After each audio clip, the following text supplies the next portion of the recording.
역대상 9장 4장 9절로 10절. 자, 자기 성경에 있는 사람 보시고 PPT 보시고 2절이니까 우리 같이 야베스는 시작. 야베스는 그의 형제보다 귀중한 자라. 그의 어머니가 이름하여 이르되 야베스라 하였으니 이는 내가 수고로이 낳았다 함이었더라.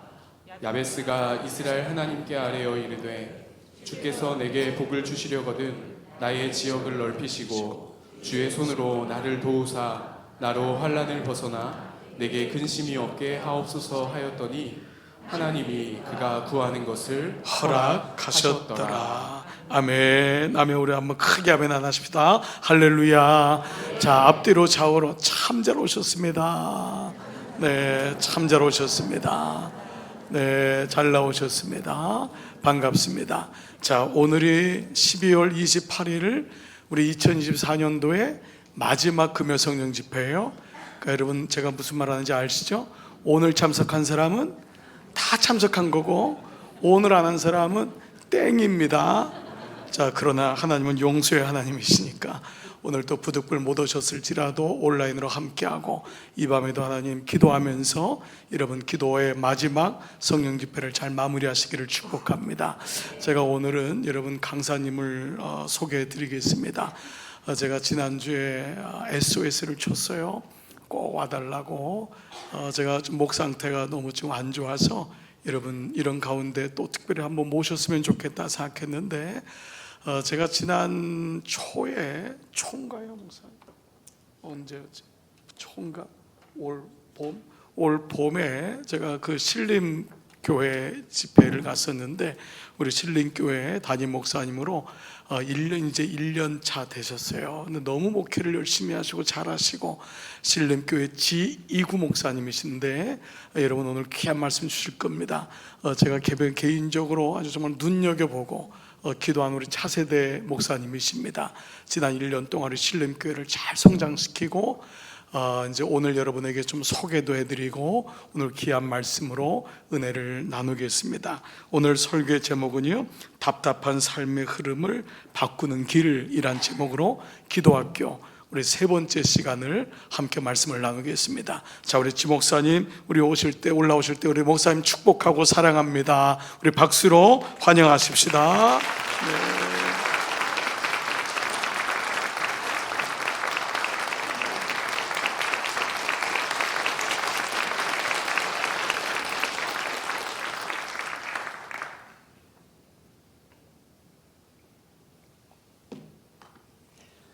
네, 박수로 환영해 주셔서 감사합니다.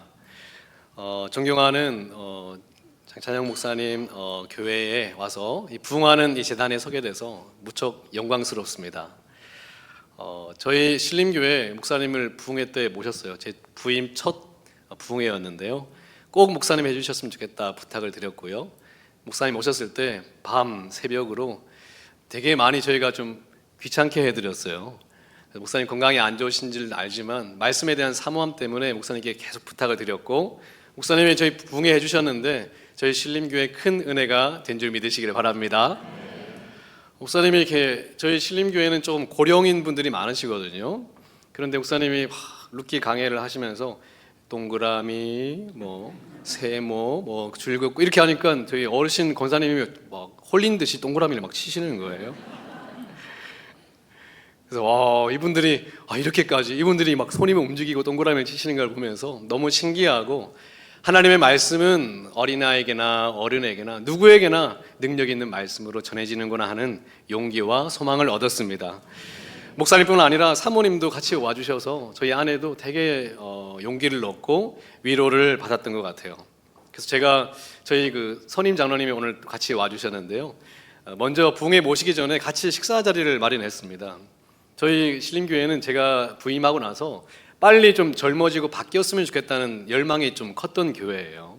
그래서 제 마음에는 이제 부임했으니까 좀 잘 모르고 섣불리 하기보다는 좀 천천히 하는 게 좋지 않나 이런 마음에서 제가 식사 자리에서 넌지시 목사님 제가 이제 부임했으니까 좀 천천히 가야 되지 않을까요? 이랬더니 목사님이 아니라고. 천천히 가면 성도들이 부흥을 못 보면 어떻게 하냐고. 목회자라는 게 몸을 불살라서 열심히 해야 된다는 거예요. 속으로 아이고 잘못 물어봤다. 아이고.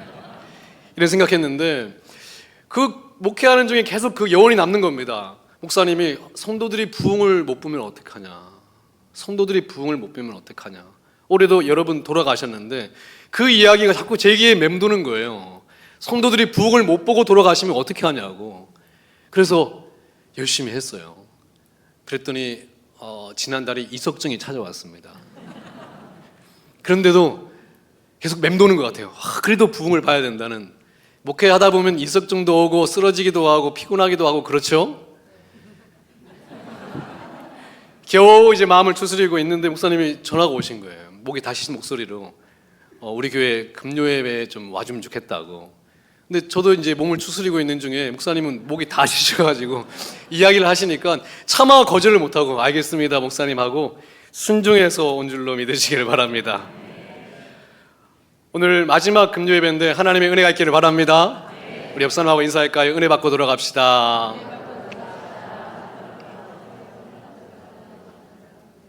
제가 전도사 때 시절에 담임 목사님께 혼이 많이 나는 거에 있었습니다. 직원회에 들어가면 목사님이 꼭 그 계단에 쓰레기나 이런 것들을 주워 오시곤 아니 전도사들 부목사들 이게 안 보여? 막 이러는 거예요. 근데 신기하죠. 보였을까요? 안 보였을까요? 하나도 안 보였어요. 근데 안 보인다고 하면 또 혼날 것 같고 보인다고 하면 왜 안 주웠나고 할 것 같고 그래서 말도 못하고 고개를 푹 숙이고 있는 거예요. 그런데 어느 날 이제 목회를 하다 보니까 점점 보일까요? 안 보일까요? 보여요. 이 쓰레기도 보이고요. 성도들의 표정 하나하나가 다 보이는 거예요. 그냥 성도들이 다 앉아 있어도 저 성도님은 오늘 뭔가 문제가 있나 하고 설교 내려가서 바로 여쭤보는 거예요. 오늘 무슨 일이 있으십니까? 할 정도로 표정 하나하나가 다 보이는 겁니다. 이 목회의 세계가 이런 것인데요.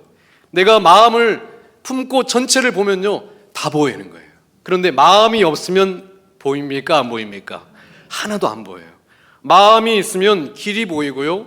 마음이 없으면 안 보이는 겁니다. 근데 오늘 이 자리가 기도 학교라고 하더라고요. 기도에 마음이 있어 오신 분들 맞습니까? 기도에 마음이 있어 오셨으면 결국 기도의 비밀을 발견하게 될 줄 믿습니다. 마음이 없기 때문에 기도의 길이 자꾸 안 보이는 거지 마음이 있으면 자꾸 기도의 길이 보이는 거예요. 어떤 말씀을 보고 어떤 자리에 가고 어떤 강사를 하더라도 자꾸 기도의 길이 보이고 깨달아지는 것입니다. 오늘 여러분의 마음 가운데 하나님이 기도의 능력의 비밀을 발견하게 되는 놀라운 은혜를 주실 줄 믿습니다. 제가 강남 중앙교회를 생각할 때 늘 생각나는 게 있어요. 뭐냐면 이 교회의 흐름을 바꾼 교회라는 생각이 들었어요. 이 시대의 교회가 점점 더 부흥이 없고요. 처지고 내려가고 어려운 영적 그 흐름이 있거든요. 그런데 이 시대에 강남중앙교회가 목사님 모시고 나서 자꾸 부흥하는 거예요. 자꾸 일어서는 겁니다. 자꾸 좋아지는 거예요. 강남중앙교회 하면 제 마음속에 흐름을 바꾼 교회라는 생각이 들었습니다. 중력의 법칙 아십니까? 가만히 있으면 어디로 떨어지죠? 아래로. 영적인 것도 마찬가지인데요. 가만히 있으면 자꾸 떨어지는 거예요. 가만히 있는데 좋아지는 건 없습니다. 자꾸 부단하게 영적인 것도 가만히 있으면 떨어지게 되는데 이 강남중앙교회가 자꾸 부흥하고 올라서고 일어나는 겁니다. 하나님이 자꾸 부어주시는 것이죠. 이 흐름을 바꾸는 이 교회에 어떤 기도가 어울릴까? 이 교회에 다른 교회에 없는 강력한 흐름을 바꾸는 기도의 능력이 있으면 좋겠다는 그런 소망이 들었습니다. 이 교회가 기도할 때마다 자꾸 흐름이 바뀌기를 바랍니다. 이 시대의 풍조와는 다르게 하나님의 역사의 흐름과 성령의 역사의 흐름이 있는 그런 하나님의 교회가 되기를 바랍니다. 우리가 늘 그렇잖아요. 어렵고 힘들 때마다 소망이 없을 때마다 그러나 우리는 뭐가 있어요? 기도할 수 있잖아요. 그러면서 소망이 없는 것 같지만 기도하면서 다시 소망이 일어나고 끝난 것 같은 자리에서도 다시 기도할 때 새싹이 돋고 모두가 떠내려가고 뒤로 물러가는 이 세상 가운데도 우리는 앞으로 갈 수 있는 이 기도의 소망과 능력이 있는지 믿으시기를 바랍니다. 제가 지난주에 저희 가정에 놀라운 일이 있었습니다. 어떤 일이 있었냐면 저희 아들이 난곡 초등학교 전교회장이 됐어요. 저희 교회에서는 절대 얘기 안 하는데 여기서만 얘기하는 거예요. 전학 온 지 1년도 안 됐는데 전교회장이 된 거예요. 그런데 정교회장을 하고 싶어 하더라고요. 왠지 될 것 같았나 봐요. 그런데 저와 저희 아내는 되게 좀 마음이 걱정이 되는 겁니다. 아니 얘가 무슨 전학 온 지 1년도 안 됐는데 정교회장을 한다고 그러고 또 막 뭘 하겠다고 하는데 이거 제대로 하는 것 같지도 않고. 그래서 엄마는 그 전교회장 포스터도 만들어주고요, 기호 1번 이런 것도 만들어주고요. 저는 불렀어요. 그래서 제가 코칭을 전공했는데, 야 너의 종교회장에 대해서 네가 결국 이루고 싶은 게 뭐냐 하고 자꾸 질문을 해주고 만들어주고 해줬는데, 아들이 그 전날 선거의 그 공약을 발표하기 가기 그 전날까지도 계속 잔소리를 하면서 만들어주고 만들어줬죠. 그걸 보면서 이런 걸 느끼는 겁니다. 한 아이의 능력이 그 아이의 능력으로만 끝나는 게 아니라 누가 했어요? 부모의 도우심과 부모의 개입이 있는 거예요. 함께 만들어 가는 것이거든요. 근데 그 순간 이런 게 깨달아졌습니다. 아, 우리 인생도 누가 개입하시는 거예요? 하나님이 개입하시는 거니까. 우리의 신앙생활, 믿음 생활이라는 것이 결국은 우리 인생에 개입하시는 누구의 이야기입니까? 하나님의 이야기잖아요. 그래서 오늘 하나님의 그 이야기가 자꾸 우리 인생에 개입하는 사건, 이게 바로 이 기도의 자리에서 일어나는 일인 줄 믿으시기를 바랍니다. 오늘 이 밤에도 하나님이 여러분 인생에 개입하시기를 바랍니다. 이 밤에도 여러분의 개인의 삶과 개인의 그 인생에, 개인의 가정에, 개인의 자녀의 문제에 하나님이 개입하시기를 축원합니다. 그게 바로 믿음의 이야기예요. 오늘 말씀의 주인공은 바로 이 야베스라는 사람인데요, 하나님의 개입이 있기 전까지는 그의 인생은 슬픔과 고통의 자리에 있는 인생이었습니다. 그런데 그의 슬픔과 고통이 하나님의 개입과 손길 가운데 흐름이 바뀌기를 시작해요. 결국에는 사람들이 그의 인생을 통해서 고통과 슬픔을 보는 게 아니라 결국에는 그의 인생을 통해서 하나님의 영광을 보게 된 줄 믿으시기를 바랍니다. 이 이야기가 오늘 여러분의 이야기고 강남중앙교회 이야기가 되기를 바랍니다. 흐름이 바뀌는 것이죠. 이 야베스의 성경 기록은 굉장하게 짧아요. 그런데 성경은 야베스의 인생에 굉장하게 집중한 듯한 모습을 보입니다. 여러분, 성경을 읽을 때 위기가 어디서 오는지 아십니까? 잘 읽다가 레위기쯤 가면 위기가 한번 와요. 굉장히 시험 들거든요. 그러다가 또 역대상 가면 사람 이름 족보가 이름이 쭉 나와요. 그때 굉장하게 못 견디고 힘듭니다. 큐티하는 교회라면, 이거 묵상하는 교회라면 아마 공감할 거예요. 사람 이름 족보에서 계속 묵상을 하기가 쉽지가 않거든요. 그런데 역대상에서 1장부터 4장까지 쭉 사람 이름만 열거되다가 4장에 갑자기 이름을 쭉 하다가 야베스라는 사람의 이름을 언급할 때 살짝 말하고 지나가는 게 아니라 뭔가 야베스는 이야기해야겠다는 강한 열망으로 이 두 줄이 덧붙여져 있는 이 모습을 보게 돼요. 성경은 도대체 무엇을 말하고 싶어서 덧붙여 놨을까요? 이 두 절인데요, 그냥 지나갈 수 있는 사람 이름인데 이 사람만큼은 뭔가 설명하고 싶어하는 강렬한 열망으로 성경을 써놓습니다. 우리 9절에 어떻게 써놨는지 한번 읽어볼까요? 함께 읽습니다. 시작. 야베스는 그의 형제보다 귀중한 자라. 그의 어머니가 이름하여 이르되 야베스라 하였으니 이는 내가 수고로이 낳았다 함이라. 이 야베스라는 이름의 히브리어 뜻은 아차, 고통과 슬픔이라는 뜻인데요, 잘 와닿지 않으시죠? 아들 이름을 이렇게 지었다는 겁니다. 안녕하세요, 저는 오늘 설교하러 온 지고통입니다. 저는 지슬픔입니다. 이름을 이렇게 지었다는 겁니다. 보통 이름을 저희가 그렇게 짓지 않죠. 이름을 어떻게 짓죠? 아이 이름은 좋게 짓잖아요. 저희 아들 이름이 지승준인데요, 남을 잘 돕는 사람이라는 승준, 이 이름을 지었어요. 요셉을 보면서 형통케 하는 사람의 그 이름을 기억하면서 승준, 도울승의 준걸준을 써서 승준이라고 지었고요. 딸은 하윤인데요, 강하의 윤택할 윤, 그 에스겔에서 환상에서 물이 흘러가는 곳마다 생명이 살아나는 그 장면을 떠올리면서 하윤이라고 이름을 지었거든요. 잘 지었죠? 또 여러분의 또 자녀가 아니니까 별로 관심이 없죠. 보통 이렇게 아이에게 소망과 기대를 가지고 이름을 짓는데 이게 뭔가 아이 이름을 고통이라고 슬픔이라고 짓는 게 이상하잖아요. 왜 이렇게 지었을까? 이 표준 세번역에 보면 그의 어머니가 고통을 겪으면서 낳은 아들이라 하여, 뭔가 어머니가 낳을 때 고통스러운 일이 있었나 봅니다. 학자들은 또 여러 가지 의견이 있는데요. 또 많은 학자들이 이렇게 얘기를 해요. 9절에 보면 중요한 단서가 하나 나오는데 그의 어머니가 이름하여라는 단서가 나와요. 보통 아이의 이스라엘 문화권에서 아이의 이름을 누가 결정하죠? 아버지가 결정하게 되어 있습니다. 창세기 35장에 보면 야곱의 부인 라헬이 요셉 동생을 낳으면서 죽어가죠. 그래서 슬픔의 아들 베논이라고 이름을 지으려고 했는데 아버지가 허락하지 않고 오른손의 아들 베냐민이라고 이름을 바꾸어 짓습니다. 이스라엘 문화권에서 아버지가 이름을 결정할 권한이 있거든요. 근데 오늘 야베스는 누가 이름을 결정했다? 어머니가 결정했다는 거예요. 여기서 뭔가 집에 큰 어려움이 있는데 어머니가 자녀의 이름을 결정할 수밖에 없는 아버지의 부재, 이런 것들에 큰 어려움이 있었던 가정이라고 하는 거예요. 쉽게 말하면 집안에 달갑지 않은 아들이 나온 거예요. 상황이 어려우니까. 그런데 이 상황 속에서도 이 사람의 인생은 특별했다는 겁니다.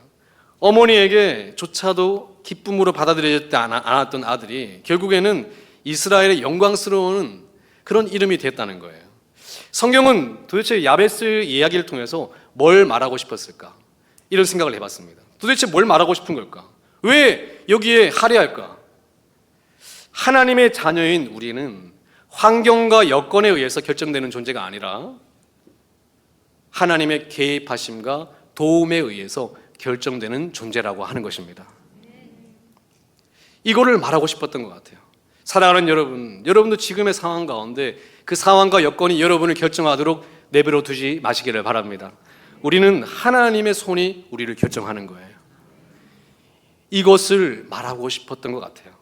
야베스는 구체적으로 어떻게 자신의 이야기를 바꾸어 나갔냐면 성경은 한 가지를 분명하게 소개합니다.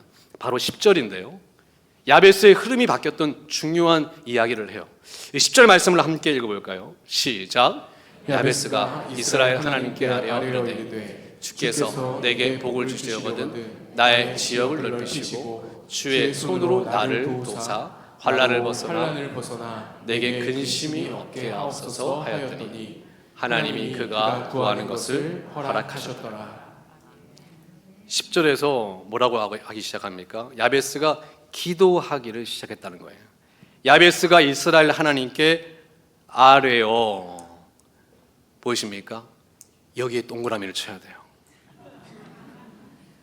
히브리어 이 카라라고 하는 거는 이 아뢰었다 하는 것은 내가 부탁했다 이런 뜻이 아니라 크게 소리를 지졌다, 부르짖었다.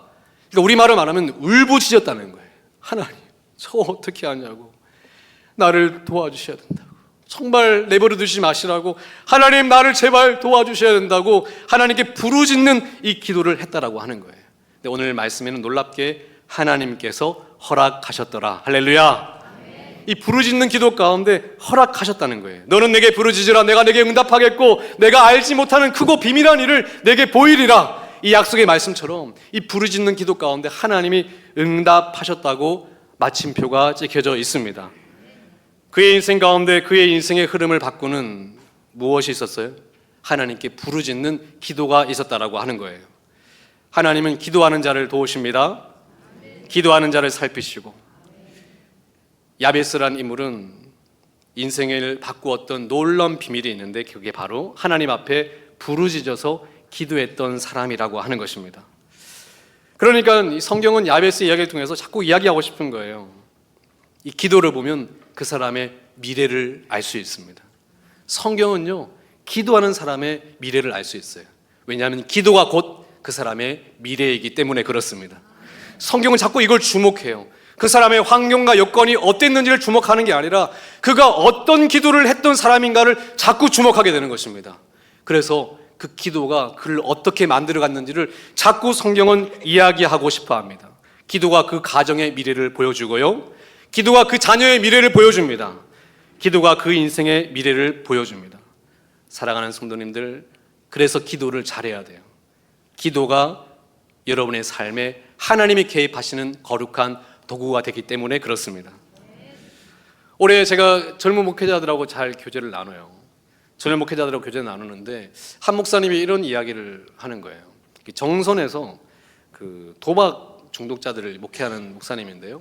그 목사님이 젊고 아주 곱상하게 생기셨어요. 그런데 목회를 하다 보니까 도박 중독자들은 이제 복음 전하고 케어하고 일을 하다 보니까, 근데 개척교회다 보니까 공간이 어렵고 상황이 좋지 않았습니다.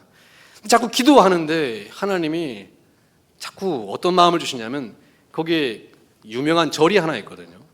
그 절이 사람들이 많이 다니는 길목에 있어서 사람들이 길목에 자리가 좋으니까 자꾸 그 절을 카페로 팔라고 이야기를 많이 하는 그 절이 있었어요.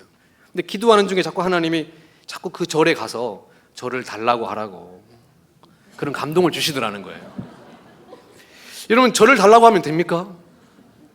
아무리 그런 감동이 오더라도 안 되잖아요. 근데 자꾸 기도하고, 하나님 어떻게 합니까? 기도하면 자꾸 가서 절을 달라고 하라는 감동을 주시더라는 거예요.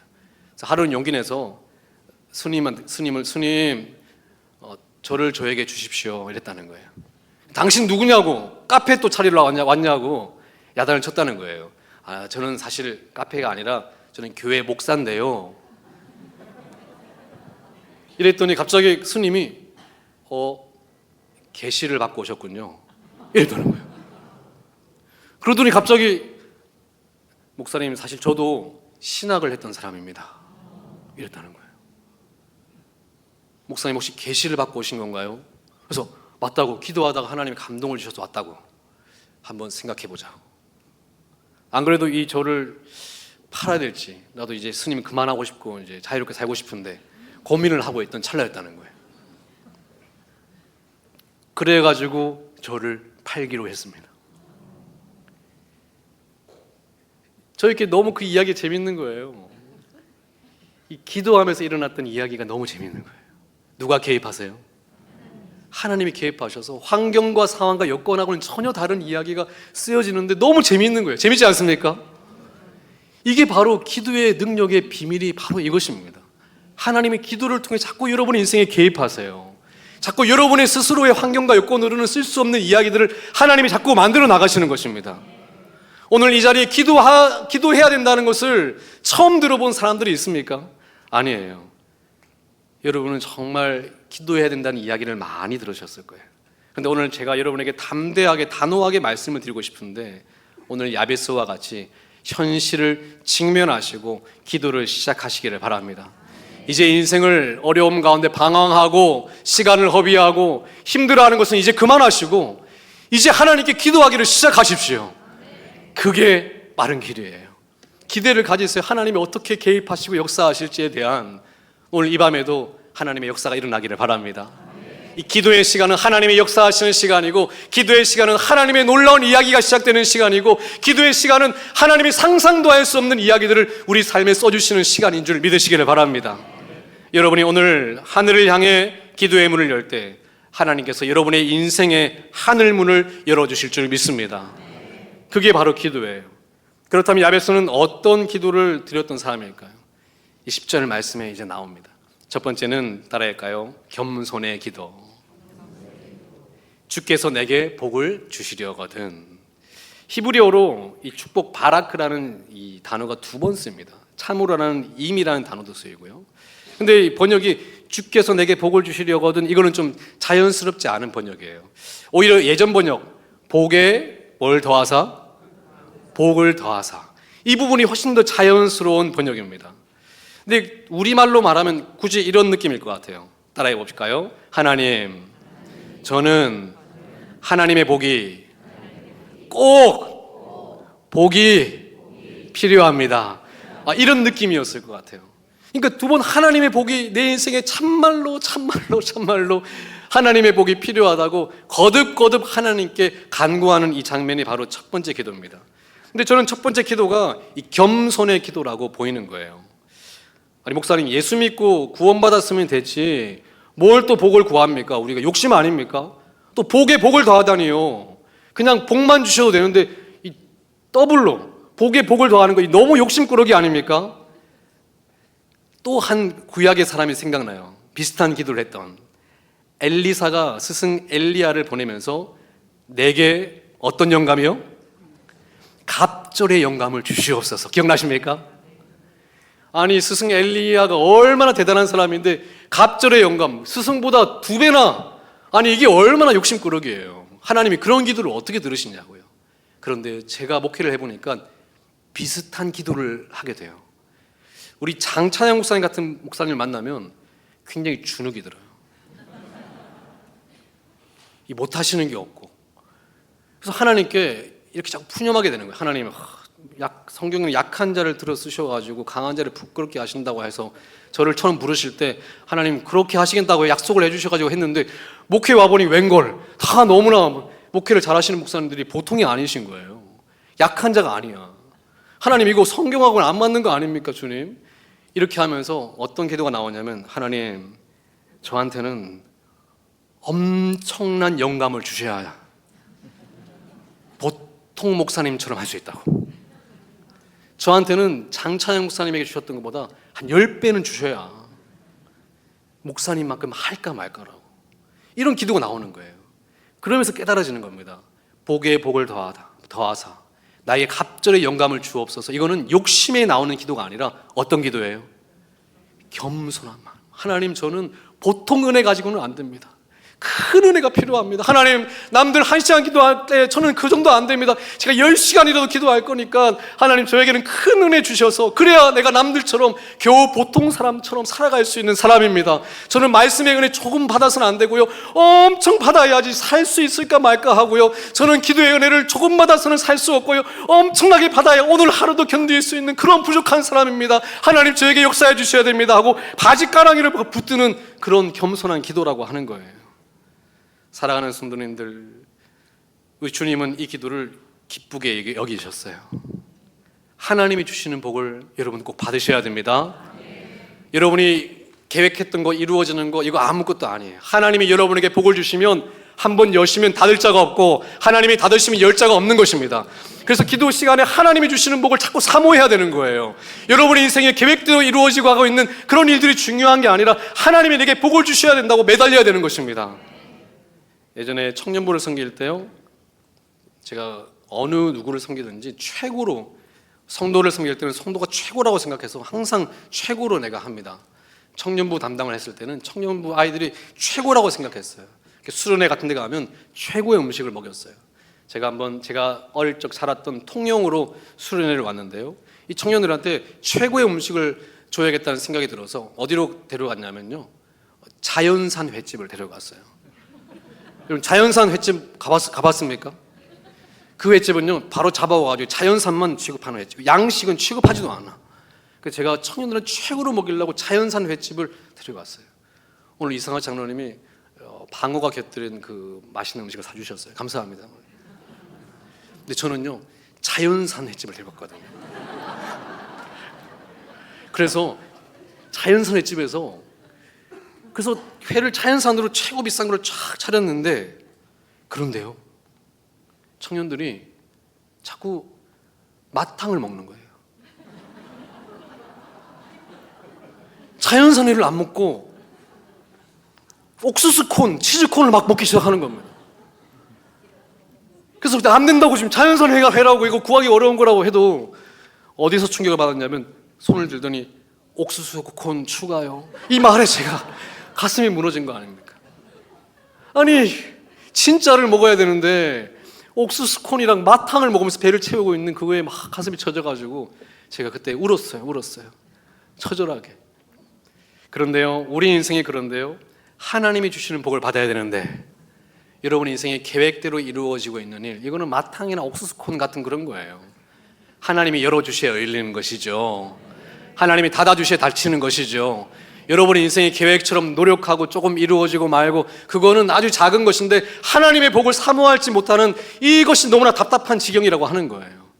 오늘 야베스의 겸손의 기도처럼 하나님께 간절히 매달리시기를 바랍니다.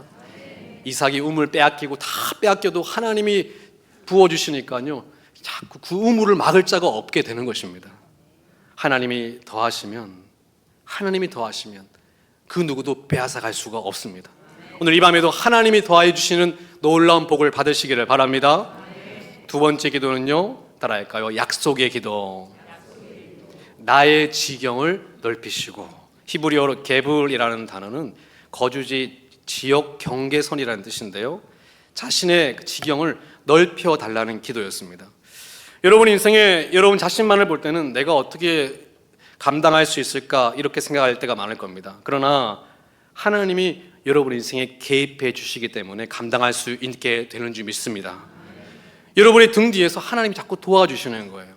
여러분 스스로는 감당할 수 없을지라도 하나님이 개입하시니까 감당할 수 있게 되는 것입니다. 근데 하나님이 자꾸 하나님 앞에 지역을 넓혀달라는 이것도 약간 욕심 같은 느낌이 들어요.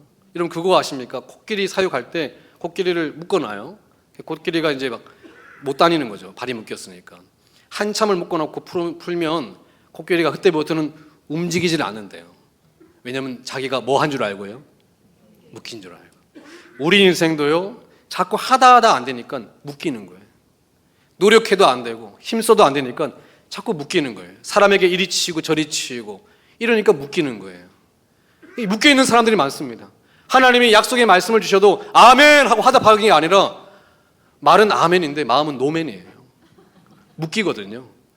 여러분 기도하면 된다고 믿습니까? 근데 기도해 본 사람은 알 거예요. 그게 또 마음처럼 되지 않는다는 걸. 묶이는 거거든요. 그런데 하나님의 약속의 말씀이라 그러면 아멘하고 차고 나오는 사람, 하나님이 허락하시면 되는 줄 믿고 차고 나오는 사람, 그렇게 믿음으로 기도하는 사람을 하나님이 찾으시는 줄 믿으시기를 바랍니다. 이게 묶인 가운데 풀려나가는 기도예요. 오늘 이 기도는 사실 땅이 좁아서 땅을 더 달라는 기도가 아니라 야베스는 13절까지 쭉 내려오면 거기에 그나스의 아들 온니엘이라는 단어가 나오고요. 또 내려오면 갈렙의 자손이라는 단어가 나오는데요. 그거 야베스가 어느 시대 사람이냐면 여호수아 시대에 땅을 분배하고 이제 사사 시대로 접어든 그때의 시대의 사람임을 우리가 유추할 수가 있어요. 그러니까 이때가 어느 때냐면 땅 분배가 끝났습니다. 그런데 이 땅 분배가요, 땅을 하나님이 정복하라고 했던 팔레스타인의 큰 영역이 있었는데 이거를 다 정복을 못했어요. 왜냐하면 이 정도면 됐다 하고 전쟁을 해야 되니까 피곤했던 거예요. 그래서 멈추었는데 가나안 땅을 어디까지 점령했냐면 멈춘 거기까지 점령한 거예요. 하나님이 약속한 데까지 점령한 게 아니라. 그러니까 이거 지금 야베스가 뭘 기도하냐면 약속의 기도를 드리는 것입니다. 하나님, 우리 민족에게 주신 큰 땅에 있는데 하나님, 저희가 지금까지 여기까지였지만 하나님 약속대로 그 땅을 허락하여 주시옵소서. 마치 갈렙이 그 약속을 붙들고 이 산지를 내게 주옵소서라고 기도했던 것처럼 야베스도 똑같은 기도를 드리고 있는 것입니다. 저는 이 기도가 하나님이 기뻐 받으신 기도라고 믿습니다. 약속을 붙들었거든요. 내 능력이 아니라, 내 상황이 아니라 하나님이 약속하시면 되지. 믿습니까? 하나님이 말씀하시면 되지. 하나님이 이야기하셨으면 되는 거지. 믿음으로 그 약속을 붙들고 기도하는 이 기도의 사람을 하나님이 기쁘게 받으셨다라고 하는 거예요. 저는 이 말씀을 준비하면서 강남중앙교회가 참 부흥했잖아요. 그런데 너무나 저는 대리만족을 느꼈어요. 너무나 기뻤어요. 요즘의 시대에 부흥하는 교회가 너무나 기쁜 거예요. 목사님이 힘드신 건 알겠지만 더 하셨으면 좋겠다는 생각이 드는 거예요. 끝까지, 어디까지 가냐면 하나님이 강남중앙교회 약속한 자리까지 가셨으면 좋겠다는 생각이 드는 거예요.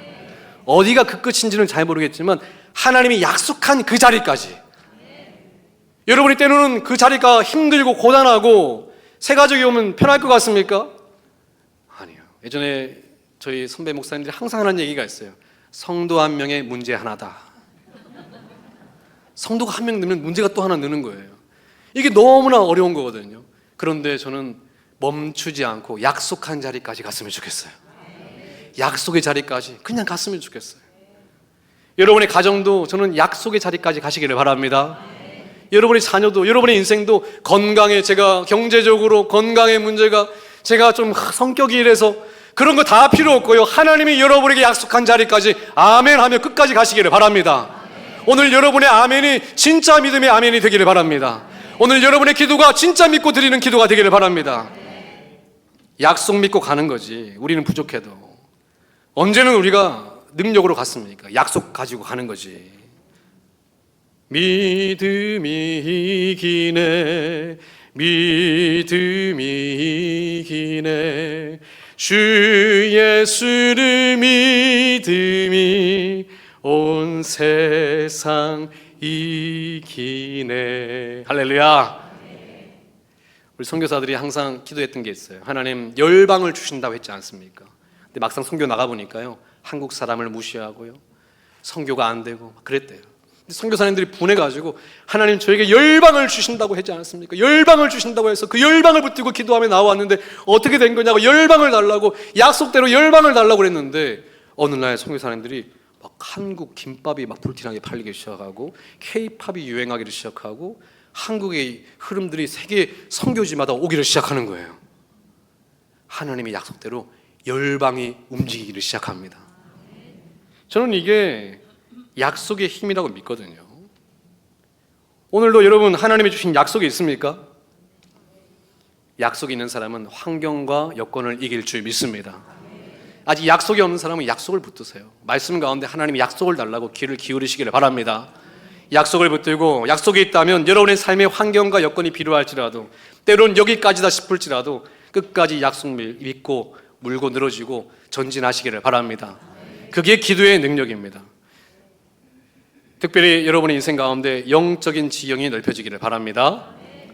요에서에 나온 것처럼 내가 말세에 나의 영으로 너희에게 부어주리니 자녀들은 예언할 것이요 청년들은 환상을 보며 아비들은 꿈을 꾸리라. 마지막 시대에 하나님의 영을 부어주신다고 했는데 약속하시지 않았습니까? 강남중앙교회 부어주시옵소서. 약속 붙들고 기도할 때 이 역사가 나타나는 줄 믿습니다.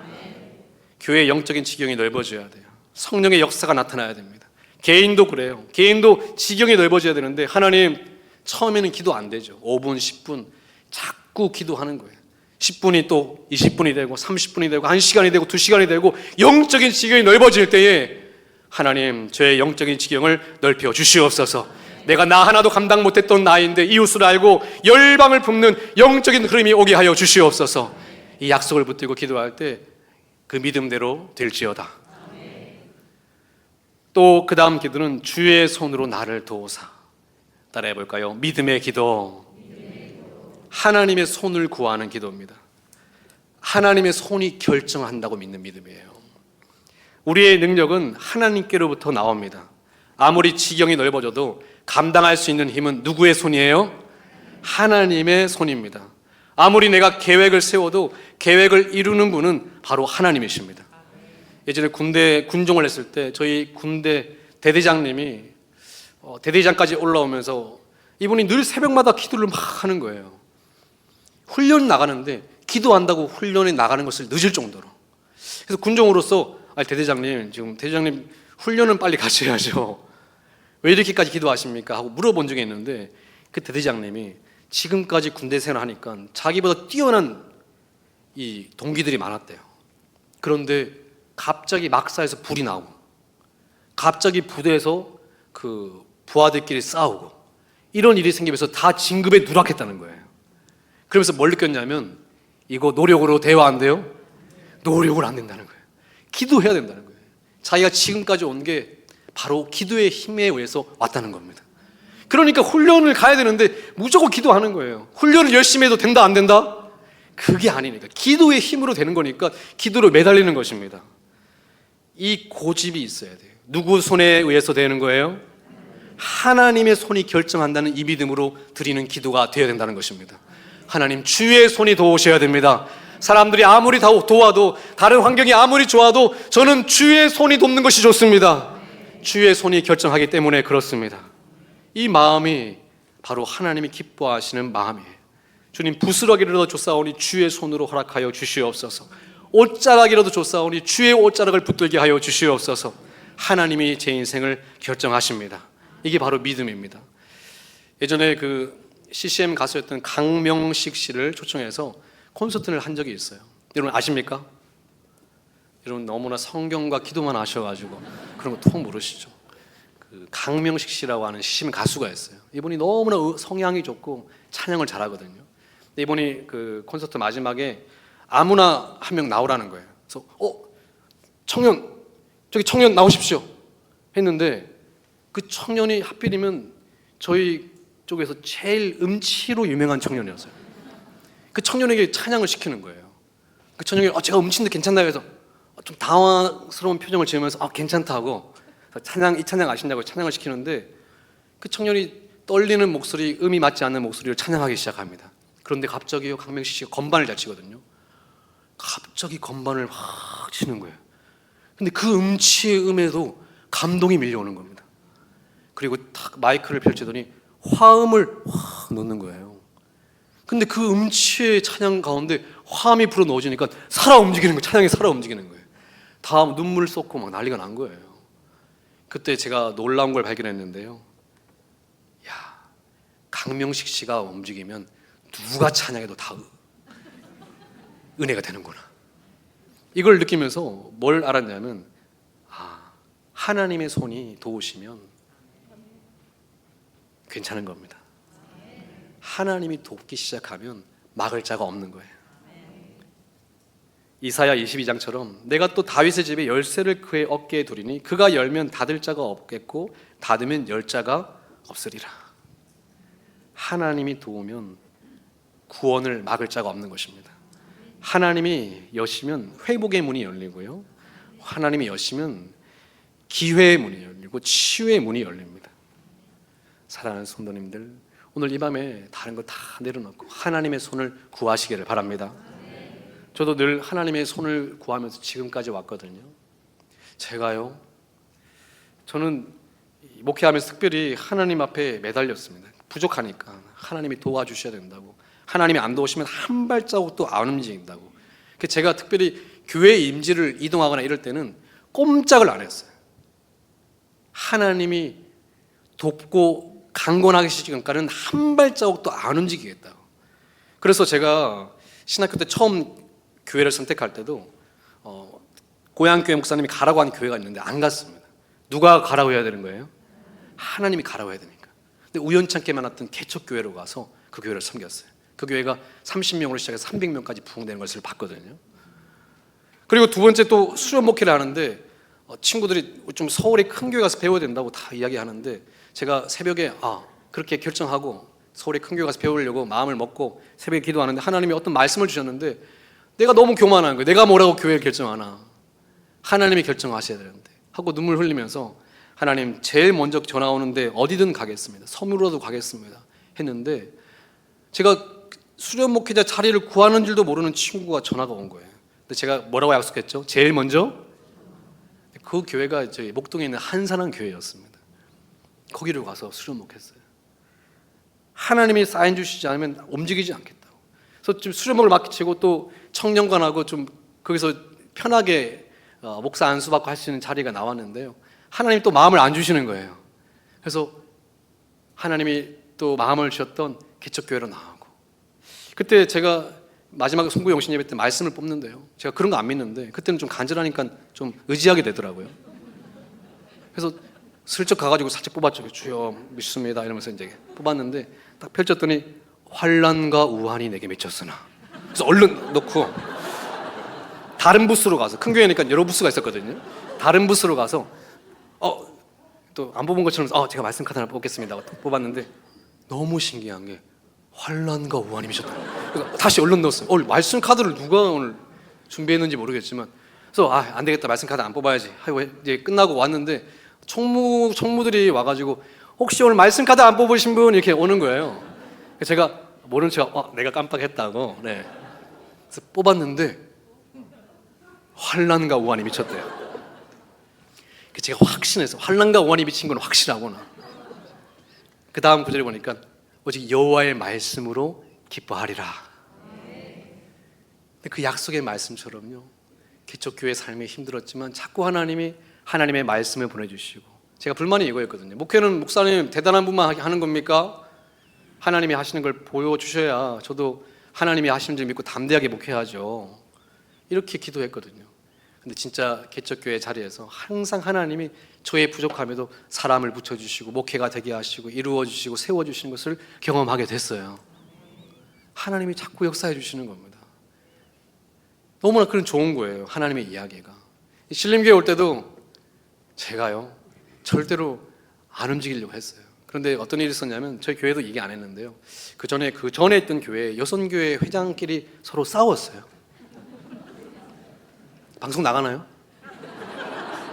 싸워가지고 이분들이 제가 좀 지금 회장에 한 번 더 하고 다음 회장에 2번 해라 이렇게 했는데, 또 싸워가지고 왜 내가 2번 왜 제가 두 번 합니까? 내가 해야 될 차례인데 이러면서 싸운 거예요. 그래서 내가 뭐라고 얘기했냐면 담임 목사가 다 생각이 있어서 한 사람 한 사람 잘 세워줄 거라고 자존심 부리지 말고 다 생각이 있다고 이렇게 얘기했는데 그때 속상해서 나와서 길을 걸으면서 하나님 참 목회가 어렵네요 하고 기도하는 중에 하나님이 번뜩 이런 마음을 주시는 거예요.